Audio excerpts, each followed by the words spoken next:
Now, sometimes maybe do you zone out or you realize you're just going through the motions? Maybe you feel like you're outside of your body. That may just be dissociation, which is, in very simple terms, is a response to trauma or stress. Psychology expert Dr. Jo Lukens is with me to help get a better understanding. Good morning. Good morning, Susan. So I guess the place to start here is explaining what it is and why it's important to know more about it. Yeah, it really is an important experience that people can have, and I think that's why it's great that this is the topic that we're talking about today.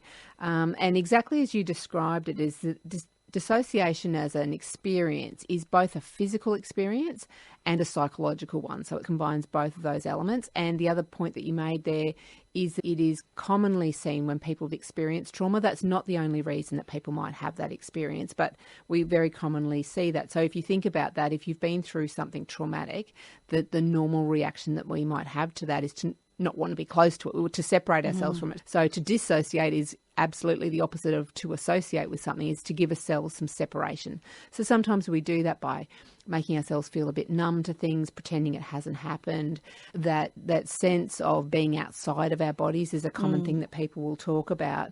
And because of all of those experiences, if you think about if that's happening in an ongoing basis, as opposed to just it happened today and I felt a bit vague, which is obviously a very different experience, that's worthy of paying attention to, because then it can impact on quality of life and relationships and all those things that are important to us. So a recent study has found that only 1 in 5 psychologists can accurately identify the symptoms. Why is that such a concern? It is such a concern because obviously what you want as a psychologist is to know what is happening. And because it is such a common response to trauma, ideally we want clinicians to have the skills there to recognise it. So I was really interested as well when we saw that study about how few practitioners actually have that expertise. And I know simply for myself too, you know, I spent many years working as a psychologist, and the things that I know about myself as a practitioner is it wasn't my expertise either. So I wouldn't work in those areas. What we're thankfully seeing now is that this area is getting attention, and particularly in the clinical training of psychologists, they're getting opportunities now to learn those skills better, particularly at the postgraduate level, which is when that needs to happen. Yeah, I guess it would be a very tricky thing to study and learn, and to even identify when people are essentially suppressing or numbing themselves. Absolutely. To keep it separate. So it would be very tricky to research. It is a very tricky one. And I think it's about helping practitioners learn the questions to ask and the things to observe.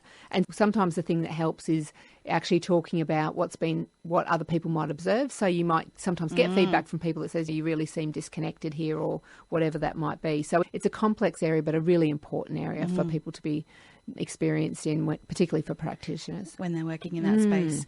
You are on ABC Radio Queensland. You're hearing from psychology expert Dr. Jo Lukens. We're talking about dissociation. So what are the next steps in this to improve the situation and to maybe just help raise awareness of this as a diagnosis to begin with? Yeah, so I think for the practitioners, it's really good that there is research being conducted in the area.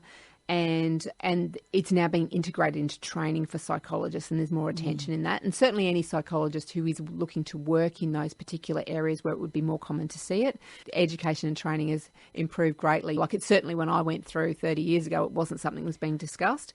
But our literacy around trauma is much better now, so that's a good thing. So we can put more strategies in place. So that's really important.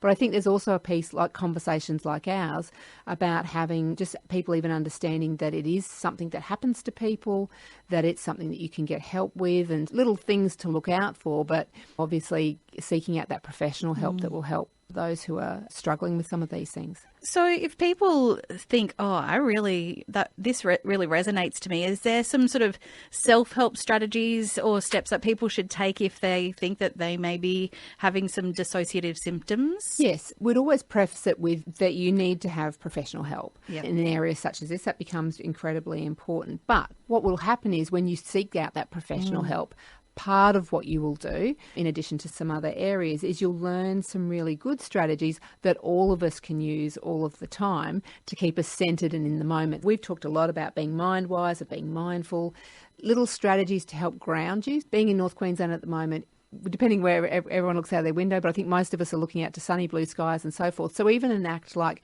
going outside, being aware of the environment that you're in, taking in the beautiful blue sky, stopping, anything that you can do to ground yourself, even little things. If you think about, I don't know, when was the last time you ever picked up an ice cube? But if you pick up an ice cube, like, you become quite acutely aware that's what you're doing because it's cold, it's melting in your fingers, you're having to hold on to it.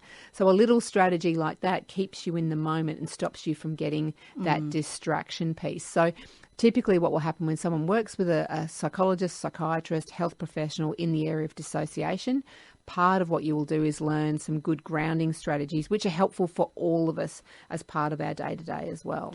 Psychology expert, Dr. Jo Lukens, thank you very much for that. Oh, before I let you go, are you a keen upcycler? I've been listening this morning, and I think my part in the upcycling system is that I think I'm the provider of the trash. So I like to donate to all of our wonderful charities, and I do watch all those videos, and I go, I think I could do that, and then I have a go at it and remind myself that some people are much more expert at it than myself. Yes. I have lots of intention piles yes. because I think, I'll do that. I could do that. Projects. I could do that.